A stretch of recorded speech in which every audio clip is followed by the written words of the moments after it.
Hello everyone, I hope you're having a wonderful day. Today, we're going to witness the journey from two tiny red lions to one life-changing first cry. When Tu Tien and Jack discover they're having a baby, fall in love with little Anna before she's even born, and finally hold their daughter in their arms for the very first time. If you enjoy the story, don't forget to subscribe so you won't miss the next videos. Morning light slips softly through the curtains, turning the room pale gold and gentle. Tu Tien stood alone in the bathroom, barefoot on the cool tile, one hand braced against the sink, while the other held the pregnancy test so tightly her fingers had gone white. She could hear everything too clearly, the faint dripping from the faucet, the shallow rise and fall of her own breathing, the wild, uneven pounding of her heart. The whole room felt suspended, like time itself had stepped back and was waiting with her. For a second, she couldn't bring herself to look. Then she did. Two clear red lines. Not faint, not uncertain, not something she could explain away with wishful thinking. Two lines. Her breath caught so sharply it almost hurt. She stared at the test, as if it might change if she blinked too hard. But it stayed the same, undeniable, steady, life-changing in the simplest possible form. A small plastic stick, ordinary in every way, and yet powerful enough to divide her life into before and after. Tears came before she even realized she was crying. They spilled over quickly, silently at first, then in a rush, carrying joy, shock, relief, fear, and a kind of disbelief so overwhelming it made her knees feel weak. She pressed the test to her chest as if holding it there could somehow protect the truth inside it.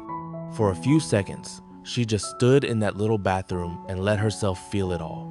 They were going to have a baby. When she finally opened the door and stepped into the living room, her legs still felt unsteady. Jack was sitting on the sofa with his morning coffee, unaware that the shape of his entire future had already changed in the next room. He looked up when he heard her, and the second he saw her face, the cup in his hand stopped halfway to his mouth. "Tu Tien?" he said softly. She stood there gripping the test with both hands now, eyes red, smile trembling. "Jack," she whispered, and even her own voice sounded different to her. "I think we're gonna have a baby." For one suspended heartbeat, he didn't move. The words seemed to land in him slowly, like light entering a room that had been dark for too long. His eyes dropped to the test in her hands, then returned to her face. She watched the understanding spread across him in stages, shock first, then hope, then a joy so raw it almost looked painful. He stood up so fast the coffee cup rattled against the table. "You're serious?" he asked, though his voice already knew the answer. Tu Tien nodded, tears falling again. "It's positive." That was all it took. Jack crossed the space between them in 2 steps and pulled her into his arms, so tightly it felt like he was trying to hold not just her, but the entire moment in place. Tu Tien buried her face in his chest and laughed through her tears. He kept one hand at the back of her head, the other wrapped around her waist, and for a long time neither of them said anything. They didn't have to. Their hearts were already speaking in a language words couldn't keep up with. The room itself seemed to change around them. Morning light grew warmer, the silence became brighter, even the air felt different, as if the whole house had just exhaled. They were no longer only two people in love, building a life day by day. Now there was a third heartbeat somewhere inside that future. A tiny life, a new center of gravity. A miracle so small it could fit inside her body and yet so large it could remake everything. When they finally stepped back enough to look at each other, Jack was smiling in a way she had never seen before, slowly at first, like he still couldn't trust his own happiness.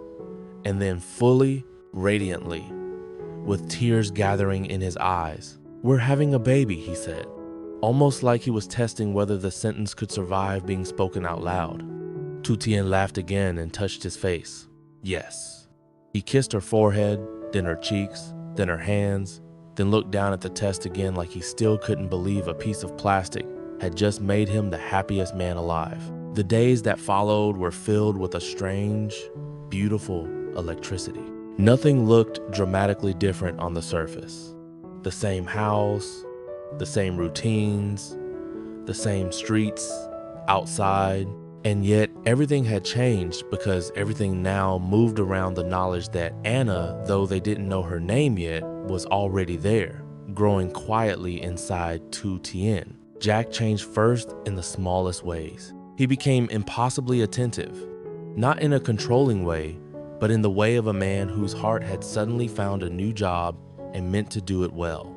He made breakfast with more care than usual, read labels on milk and vitamins as if each ingredient held a secret message, and reminded her every morning with soft seriousness. Drink this first.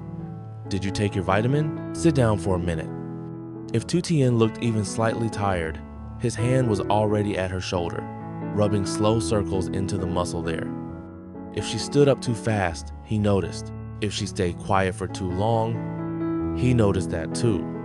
And when she smiled at his fussing, he didn't even pretend to be embarrassed.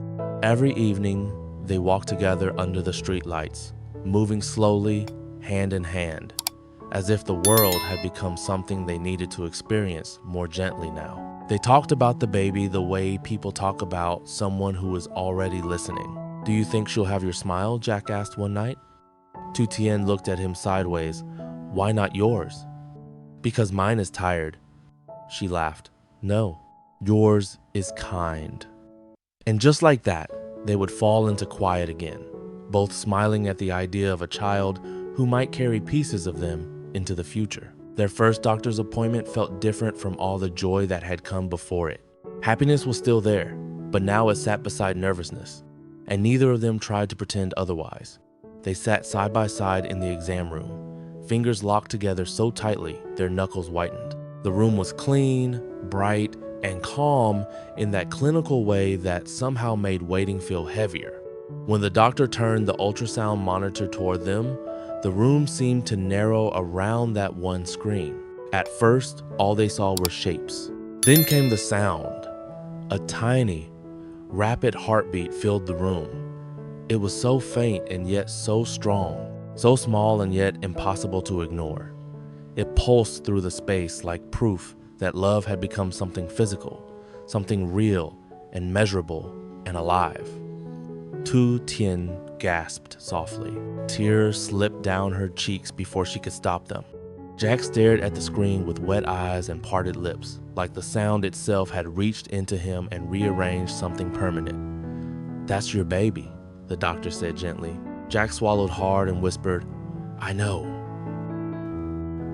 From that night on, they spoke to the baby every evening. Their hands would rest on Tu Tien's belly while the house settled around them, and their voices would lower naturally, as if speaking to someone sleeping lightly in the next room. Jack told the baby about the sky she would see one day, about the streets they would walk, the stories he would read to her, the way he would always be there.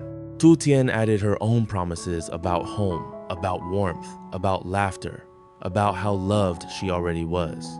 Eventually, they chose her name, Anna. It came quietly, without debate, and once they said it out loud together, it felt like it had always been waiting for them.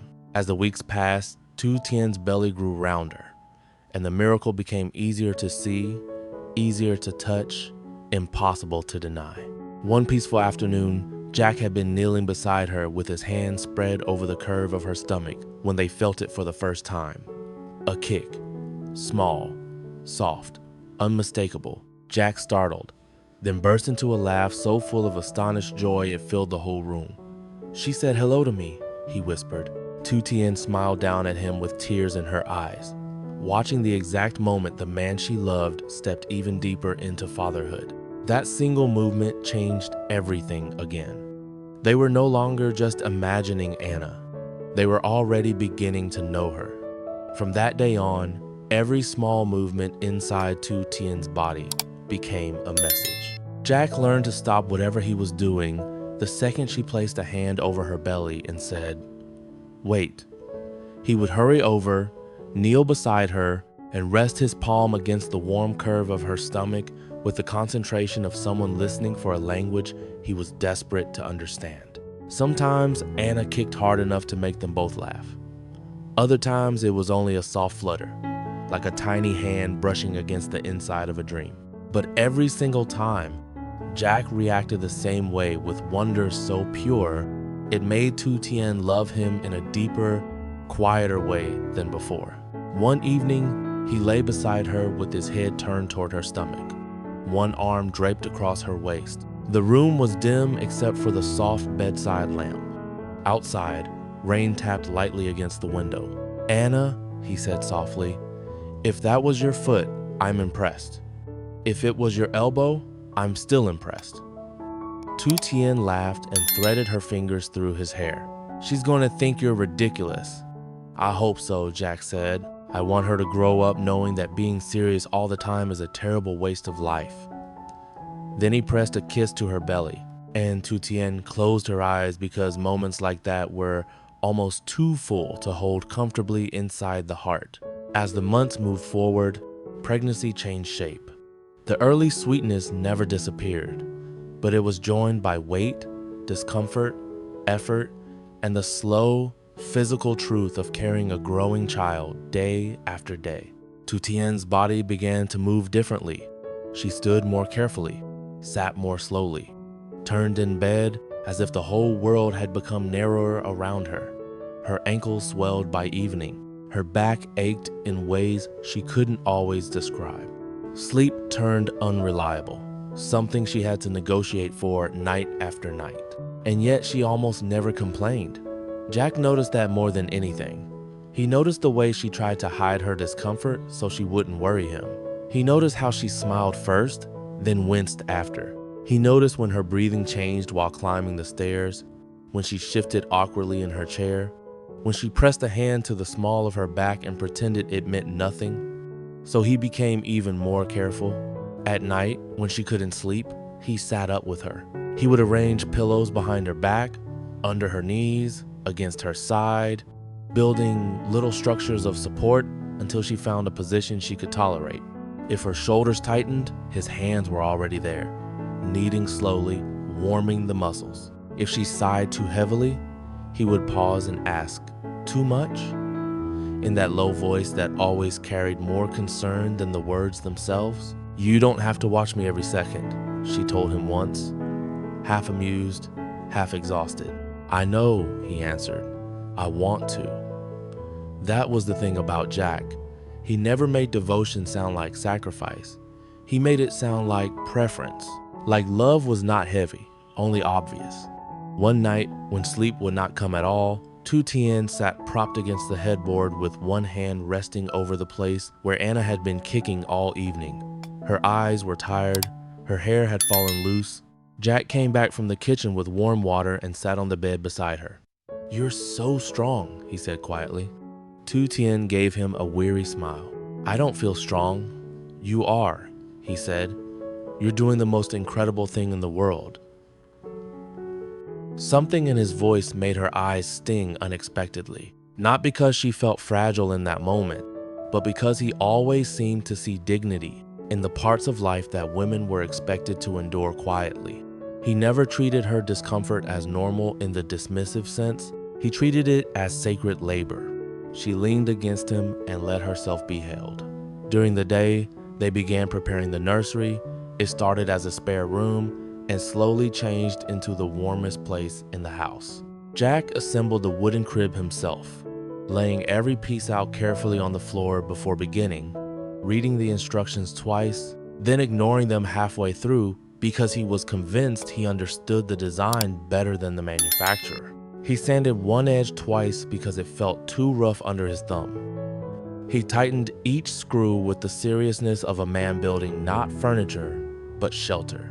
Tu Tien sat nearby, folding tiny clothes into neat stacks, soft dresses, small blankets, little socks so impossibly small they made her laugh every time she picked one up. Sometimes she would stop, hold one against her palm, and just look at it with a distant, almost disbelieving smile. She would imagine Anna in it, imagine washing it later. Imagine the ordinary future hidden inside such a simple thing. Often, she spoke to the baby while she worked. Not loudly, not theatrically, just in the soft, natural tone of a mother who had already begun living in conversation with someone the world had not yet met. "You'll like this room," she whispered once, smoothing a blanket over the side of the crib. "Your father built half of it with far too much concentration." From the doorway, Jack looked up. "Half? You'll fix the other half tomorrow." He smiled and shook his head. There were moments, small and quiet, when he would stop what he was doing just to watch her. Watching Tu Tien fold those little clothes, watching her rest her hands over her belly and speak softly to the child inside, watching the room slowly transform around her, those moments reached him differently than anything else. Business success had never made him feel this way. Neither had approval, ambition, or achievement. This was something else entirely. Gratitude so deep it almost frightened him. A sense that life had given him something he had not even known how to ask for properly. As the final weeks approached, time seemed to speed up and slow down at the same time. Every sunrise brought them closer. Every day felt long with anticipation. The house itself seemed to lean toward the future. The nursery was ready. The crib stood assembled and waiting. Tiny clothes were folded, diapers stacked, bottles sterilized. The hospital bag sat by the door, packed and repacked, until Jack was certain it contained everything any human being could possibly need in a medical emergency and then some. Then one dawn, before the light had fully spread across the room, Tu Tien woke with a tightening in her abdomen that felt different. At first she lay still, waiting, telling herself not to panic, but then it came again, sharper, deeper, unmistakable. She turned toward Jack and touched his arm. Jack, he was awake instantly. That alone told her how lightly he had been sleeping lately. "What is it?" he asked, already sitting up. Her voice trembled despite herself. "I think it's time." Everything in him sharpened at once. Not panic, at least not on the surface, more like purpose. He was out of bed in a second, reaching for the ready bag, checking her face, helping her sit, moving through the room with that careful speed people only find when fear and love are working together. The sky outside was only beginning to pale when they drove through the quiet streets toward the hospital. Tu Tien's fingers dug into his hand with each contraction. Jack kept one hand on the wheel and one around hers, murmuring the same things over and over in different forms. "You're doing so well. I'm right here. Just breathe with me." At the hospital, he never once let her feel alone. He stayed beside her through every wave of pain, through every long minute that stretched into something beyond time. He held her hand when she thought she might break it, wiped her forehead, repeated encouragement until the words stopped mattering and only his presence did. Then, suddenly, the room was no longer only pain and effort and waiting. A cry broke through the air, sharp, small, powerful. Everything stopped. The doctor's voice came through with calm certainty. "It's a girl." And then Anna was there, placed gently into Tu Tien's arms, wrapped in warmth and first breaths and astonishment. Tu Tien looked down at her daughter and began to cry with a depth of feeling that had no language left. Jack stood beside the bed, with tears blurring his sight, one hand covering his mouth for a second before he reached out to touch Anna's tiny hand with one trembling finger. She was so small, so real, so impossibly perfect. In the quiet that followed that first cry, something inside both of them settled into place. The journey that had begun with 2 red lines in a bathroom had reached its first true destination. They were no longer waiting for a future. They were holding her, their daughter, Anna. And in that sacred hospital room, with dawn fully breaking beyond the windows and a newborn's cry still echoing softly in the air, everything had changed forever. And somehow, for the first time in a very long time, everything felt exactly right. In a quiet, sunlit morning, Tu Tien's life changes forever when a pregnancy test reveals 2 clear red lines. Shock, joy, and disbelief overwhelm her, and when she tells Jack, the moment instantly transforms them from lovers into parents-to-be. In the weeks that follow, Their home fills with a soft, electric happiness. Jack becomes deeply attentive, caring for Tu Tien with gentle devotion, while both of them begin speaking every night to the baby growing inside her.